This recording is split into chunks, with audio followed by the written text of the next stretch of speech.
साथियों, आज मैं आपको गुरु नानक देव जी के जीवन की एक ऐसी घटना सुनाने जा रहा हूँ। अगर आप इसको पूरा ध्यान से सुनेंगे तो आपको ईश्वर के विषय में सब कुछ बहुत ही सरल तरीके से समझ में आ जाएगा।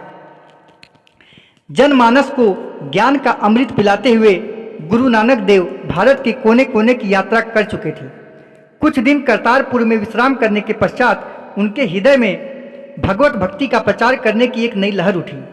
उनकी आत्मा ने उन्हें आवाज़ दी, उठो नानक, अभी तुम्हारा कार्य पूरा नहीं हुआ है, अभी कुछ और लोग तुम्हारी प्रतीक्षा कर रहे हैं। अपनी अंतरात्मा की आवाज़ पर गुरु नानक देव अरब देशों की यात्रा पर चल पड़े।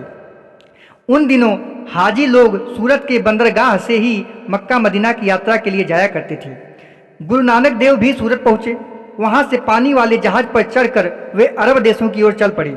भाई मर्दाना भी उनके साथ थे। सागर तट से मक्का तक पैदल चलते चलते गुरुजी मरुस्थल की यात्रा में काफ़ी थक चुके थे। मर्दाने को उन्होंने कहा कि अब तुम सो जाओ। वहाँ हज यात्रा करने आए सारे हाजी गुरु नानक देव के आसपास ही लेटे हुए थे। रात में गुरु नानक देव जब ठंडी ठंडी रेत पर सो रहे थे तो उनके पांव मक्का की ओर थे, जिसे काबा कहा जाता था। मक्का की ओर, काबा की ओर पैर पसार कर सोना मुस्लिम आस्था की दृष्टि में बहुत बड़ा अपराध माना जाता था, क्योंकि मक्का शरीफ खुदा का घर है। अस्तु मुसलमान हाजियों ने जब एक फ़कीर को यानी कि गुरु नानक देव को मक्के की ओर पांव किए लेटे देखा तो वे क्रोधित हो उठे। वे सभी गुरु नानक देव के पास गए, पर गुरु नानक तो आराम की नींद सो रहे थे। उन्हें क्या पता कि लोग उनके बारे में क्या सोच रहे हैं। हाजी लोग क्रोध से भरे उनके पास खड़े थे। उनके वश में होता तो वे उन्हें जान से मार डालते, पर गुरु नानक देव संसार में रहते हुए भी इस संसार के मानव कहाँ थे। वे तो महामानव थे, वे तो महापुरुष थे, वे तो महान आत्मा थे, वे तो एक उच्च कोटि के ईश्वर भक्त थे। उनके चेहरे से आत्म प्रकाश छलक रहा था। उनके पास खड़े हाजियों में क्रोध से भरा हुआ एक हाजी गुरु नानक देव के पास आया और गुस्से में बोला, तू कौन है जो खुदा के घर की ओर पांव करके लेटा हुआ है? चल उठ यहाँ से। विश्राम की स्थिति में गुरु नानक देव ने अपनी प्रकाश भरी नजरें खोली, धीरे से मुस्कुराए और बोले, क्या बात है भाई? अरे क्या बात है? तुम्हें नजर नहीं आता कि तुम खुदा के घर की ओर पांव करके लेटे हुए हो?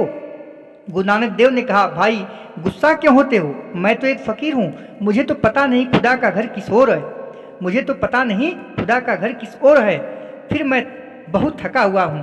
तुम यदि चाहते हो कि मैं खुदा की ओर पाँव न करूँ तो तुम्हें उठाकर दूसरी ओर कर दो, जिस ओर खुदा का घर नहीं है। वह हाजी तो क्रोध से भरा हुआ था ही। उसने बड़े क्रोध और नफरत से गुरु जी के पाँवों को उठाकर दूसरी ओर कर दिया। पर यह क्या, वह हाजी जिस ओर गुरु जी के पाँव को घुमाता, मक्का भी उसी ओर घूम जाता। हाजी ने समझा, शायद यह मेरी भूल है, शायद मैंने पाँव घुमाए नहीं होंगे, इसीलिए अभी भी पैर मक्का की ओर ही है। उसने एक बार फिर पाँव घुमा दिए, मगर खुदा का घर फिर उसी ओर घूम गया। वहाँ खड़े सभी हाजी यह देखकर दंग रह गए। वे चुपचाप खड़े थे। यह चमत्कार देखकर हाजियों ने सोचा, भला यह कैसा व्यक्ति है जिसने खुदा के घर को हिला दिया? यह जरूर कोई पहुंचा हुआ फ़कीर है।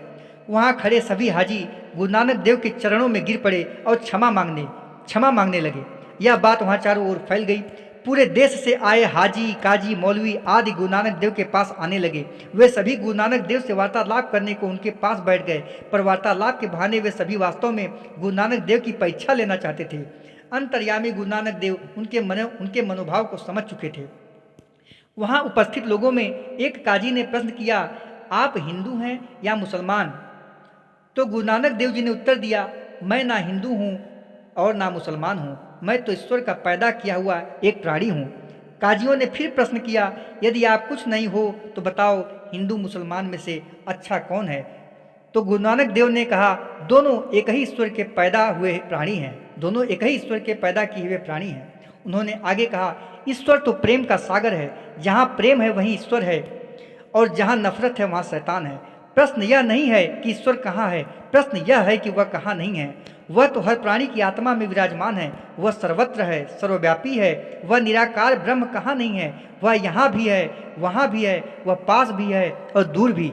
वह तो ब्रह्मांड के कण कण में व्याप्त है। इसीलिए ईश्वर की पूजा करनी है तो मन से नफरत और हिंसा को निकालकर हृदय में प्रेम भरकर उसकी पूजा करो।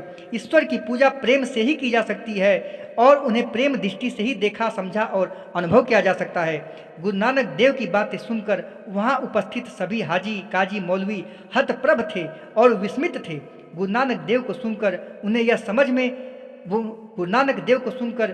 समझ में आ गया था कि वास्तव में ईश्वर सर्वत्र है, व्यापक है, वह प्रेम स्वरूप है, ज्ञान स्वरूप है, आनंद स्वरूप है। अंततः वे सभी गुरु जी के चरणों में नतमस्तक हो गए।